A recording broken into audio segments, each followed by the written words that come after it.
Shalom, shalom, shalom. Salakia, shalom, yasha'Allah. This your boy, Brother Shamwa Allah, back at you with another quick edifying video. Today's lesson is going to be called Wars and Rumors of Wars. Wars and Rumors of Wars. All right, first and foremost, I'm going to give all praises, honor, and glory. I want to say, Halal, Yahawah, Bahasham, Yahawashi, Bahasham, Qadash. That's all praises to the Heavenly Father, whose name is Yahawah, and his only begotten Son's name, whose name is Yahawashi. All right, and the Holy Spirit, which is the Rawchaa, double honors to the apostles and elders of GMS who have ruled well through the Spirit and have fed and edified the sheep in these last days, and has pushed this gospel and this truth to the four corners of the earth in these last days. A mighty shalom. Another mighty shalom to all you Akim out there laboring on the highways and on the hedges and on the unicorn, which is this internet, pushing this 100% doctrine, this 100% truth to the four corners of the earth in these last days. A mighty shalom to you all as well. Like I said, today's lesson is going to be called Wars and Rumors of War. All right, and this is from VT.com. It says Kremlin declares NATO at war with Russia after drones intercepted over Poland. All right. It says the Kremlin has issued a warning to NATO countries, claiming that they are involved in a war with Russia, right? Or Gog and Magog. All right. It says the early hours of September 10th saw a significant number of Russian drones entering Polish airspace, forcing immediate action from both Polish and NATO air defenses, per Sky News. Prime Minister Donald Tusk confirmed the gravity of the situation, calling it a large-scale provocation that required decisive action from Poland. Last night, the Polish airspace was violated by a huge number of Russian drones. Those drones that posed direct threat were shot down, Tusk stated. It says the drones were believed to have originated from Belarus, and while most were intercepted, one drone managed to strike a residential building in eastern Polish village of Rawchaa. It says, thankfully, no injuries were reported. The attack also led to temporary closures of major Polish airports, including Warsaw's Chopin Terminal and Rzeszow's Jastrzębie Airport, a crucial hub for military aid to the Ukraine. It says Poland activates NATO's Article 4 in the wake of the airspace violation. Poland invoked NATO's Article 4, which allows member states to consult one another if the territorial integrity, political independence, or security of any party is threatened, as reported by the BBC News. The decision reflects Poland's heightened security concerns and the border implications of Russia's continued aggression. Tusk described the situation as being closest to armed conflict since World War II. It says, though he assured that the public that Poland was not at war, Poland's actions have put NATO to the test, with NATO's assets now directly engaging Russian military equipment in Poland's airspace for the first time since the invasion of the Ukraine began. It says NATO's swift response to the incident was underscored by a statement from a spokesman on social media confirming numerous drones entered Polish airspace overnight and were met with Polish and NATO air defenses. Amid mounting international pressures, Russia has continued to deny any intentional targeting of Poland. In a statement released through its Ministry of Defense, Russia insisted that the drones had no targets in Polish territory, stating the strike objectives have been achieved.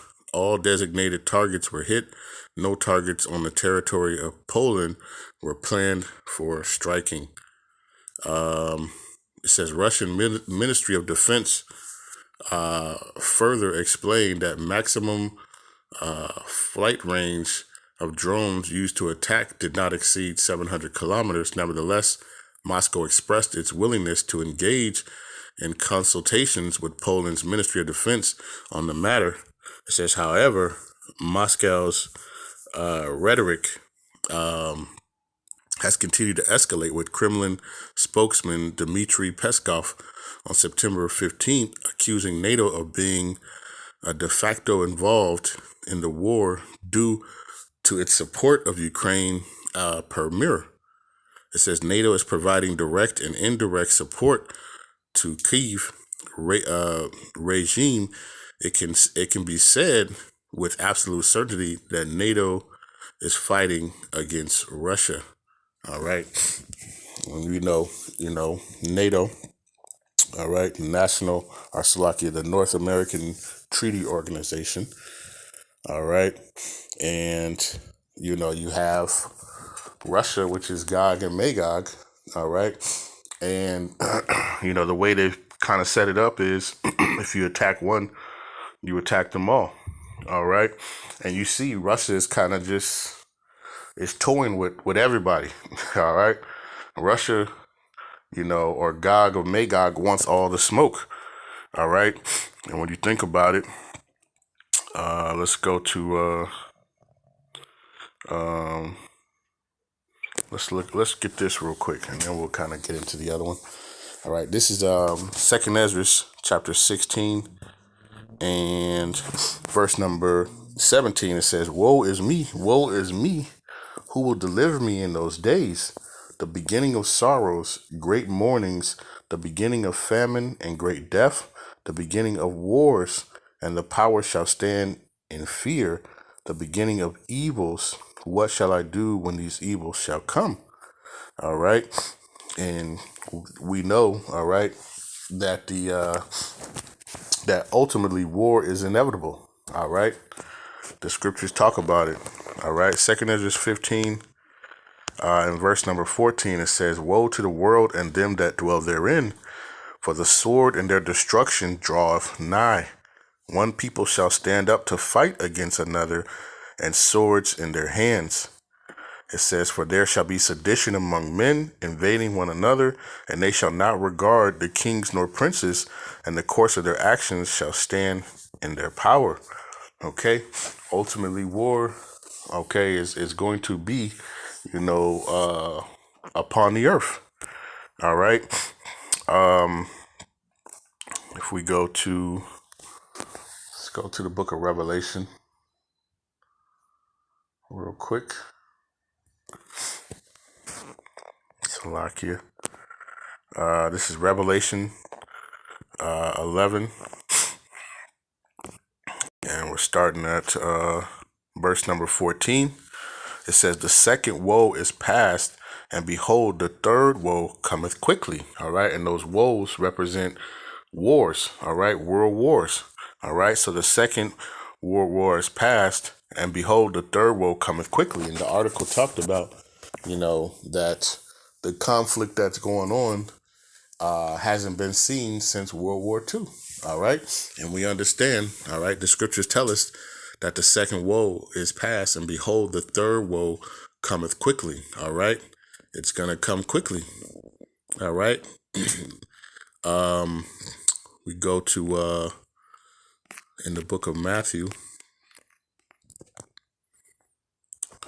24, and let's look at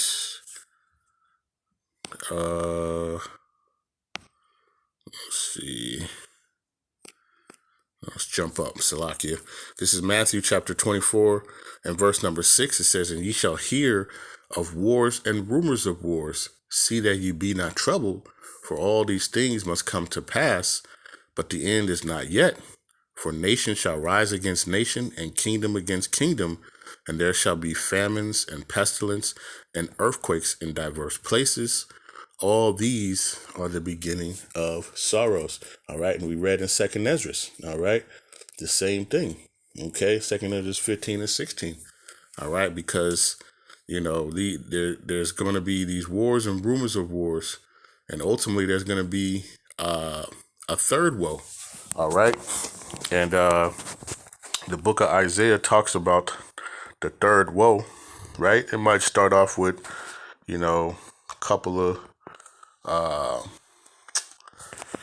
of you know, missiles and different things, but ultimately it's going to end, all right, in thermonuclear fire.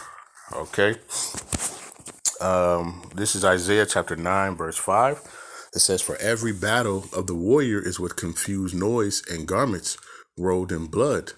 Right? When you have the battlefield, a lot of it is out there. What are they doing? They had the swords in their hands and shields. You had screaming and, blood curdling screams and all types of confused noise. All right. As in the battle, it says, "But this shall be with burning and fuel of fire." All right. And this is talking about the third woe, or the third world war. All right. And this is going to be fought by what? By nuclear weapons. All right. Those ICBM missiles, those intercontinental ballistic missiles. Okay. That many of these nations have. All right. And ultimately, the short end of the stick is going to go to Babylon. All right. Because even these, Babylon's allies, all right, it talks about how they're going to, burn, this place as well. Okay. Matter of fact, let's get that. The EU. All right. Revelation chapter 17, right? The EU, right, are the 10 horns. And so it says, "In the 10 horns which thou sawest upon the beast," all right, which is NATO, all right, it says, "These shall hate the whore, and shall make her desolate and naked, and shall eat her flesh and burn her with fire." All right. So ultimately, these nations that are allies, with America or Babylon are going to turn against her. All right. And, when you go to the book of Jeremiah 50 and 51, it talks about how the nations are going to be shooting their arrows. Those arrows represent those ICBM missiles. All right. Those intercontinental ballistic missiles that have what? Nuclear capabilities. And what are they going to do? They're going to burn this place, Babylon. All right. And this is going to become the lake of fire. All right. Because there's going to be so much nuclear destruction here. All right. John the Revelator saw this place and it looked like a lake of fire. That's how much destruction is coming to this place. And also, Israel. All right. But unlike Babylon, Israel, it'll be destroyed, but it'll be rebuilt. All right. But Babylon is going to be completely destroyed. Okay. And who is it going to come? The forefronter, all right, is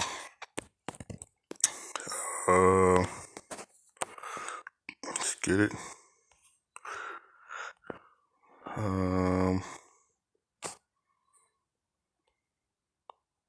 Slovakia, I think it's 38. Here we go. Right, it's Gog, right, which is Russia.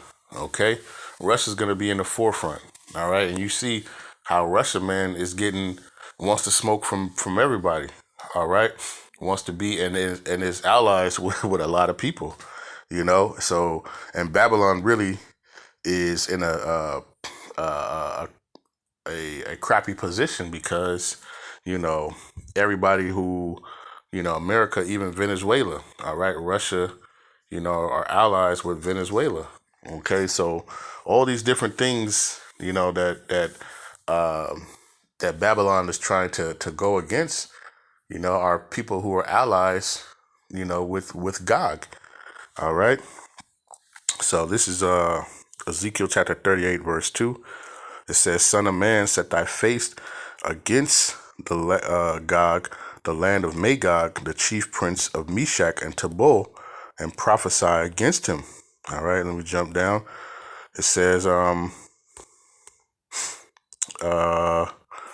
verse 4, it says, "And I will turn thee back and put hooks into thy jaws, and I will bring thee forth, and all thine armies, horses and horsemen, all of them clothed with all sorts of armor, even a great company with bucklers and shields, all of them handling swords." All right. Russia, they're ready for war. Okay. They're built for war, all right? And they want all the smoke, right? And you see how Babylon, right, aka America, tries to sideswipe and avoid it, you know? They try to sideswipe and avoid, you know, kind of messing with them, man. Okay? But ultimately, Gog of Magog is going to be the ones who's going to, lead the forefront and take them out and take out Babylon. All right. And, like people have mentioned, you see how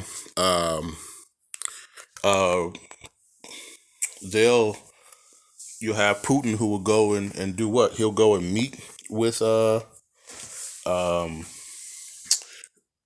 Trump, right? With Nero. He'll go meet with him, and then what'll happen? He'll go and start bombing and doing some other stuff, right? He could care less, all right? Because he knows, all right, with the smoke, he's coming to bring all the smoke at the end of the day, all right? So these are just other things, man. These are just prophecies, being fulfilled, the wars and rumors of wars, all right? And it's going to continue on, okay? It's going to continue on until, and we know ultimately that World War III won't pop off until, you have the MOTB, mandatory, okay? So we know that prophecies have to be fulfilled, before, the end truly comes, okay? So I just wanted to, do this quick little lesson. Lord's will, this was edifying. Right, with that, I want to give all praises, honor, and glory. I want to say, call Halal Yahawah, Bahasham, Yahawashi, Bahasham, Qadash. Peace and blessings to the elect of the 12 tribes scattered abroad, and mighty shalom to the 144,000 men. Double honors to the apostles and elders of GMS who have ruled well to the spirit and have fed and edified the sheep in these last days. Another mighty shalom to the rest of the elect and the household of faith in these last days. All right. Stay focused, continue to watch. All right.